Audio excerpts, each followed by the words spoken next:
শুটকি অনেকভাবেই খাওয়া যায়, কিন্তু আমার কাছে মনে হয় লটকে শুটকিটা হচ্ছে এভাবে ভুনা করলে এটা বেশি ভালো লাগে।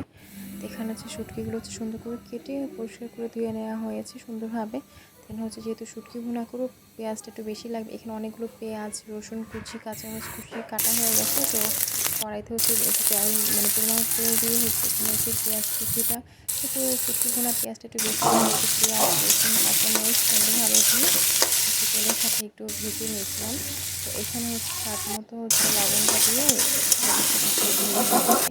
আর এখানে হচ্ছে আমি পেঁয়াজের সাথে মানে পেঁয়াজটা একটু ভাজা হওয়ার পরে এখানে হচ্ছে আমি সবগুলো মানে মশলা বলতে হচ্ছে মরিচের গুঁড়া, আগে হচ্ছে শুটকিটা দিয়েছি, পেঁয়াজের সাথে শুটকিটা ভেজে নিয়েছিলাম। দেন হচ্ছে এটার সাথে হচ্ছে স্বাদ মতো মানে মরিচের গুঁড়া, যেহেতু ঝাল বেশি খাচ্ছি মানে হচ্ছে ঝালটা একটু লাগবেই।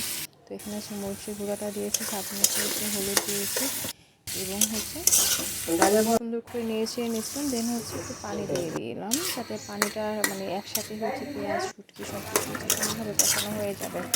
তো এখানে হচ্ছে সুন্দরভাবে মানে পানিটা একটু একটু শুকিয়ে যাচ্ছে। দেন হচ্ছে এটাকে সুন্দর করে কষানো হচ্ছে। আর আমরাও তো শুটকি অনেকভাবে মানে খেতে পছন্দ করি, যেমন কেউ হচ্ছে পাটা বেটে খায়, কেউ হচ্ছে এভাবে আমার মতো ভুনা পছন্দ করে, কেউ হচ্ছে আপনার সবজি টবজি দিয়ে রান্না করে। তো শুটকি মূলত সবভাবেই ভালো লাগে। আর এই লটকে শুটকিটা আমার কাছে একটু ভুনাটাই বেশি ভালো লাগে। তো যাই হোক, এটাকে হচ্ছে সুন্দর করে হচ্ছে কষানো, মানে একটু শুকনো শুকনো টাইপের হয়ে যাবে। আর যে পানিটা ছিল সেটা একদমই শুকিয়ে যাবে। তো আমার শুটকিটা অলমোস্ট হয়ে গেছে।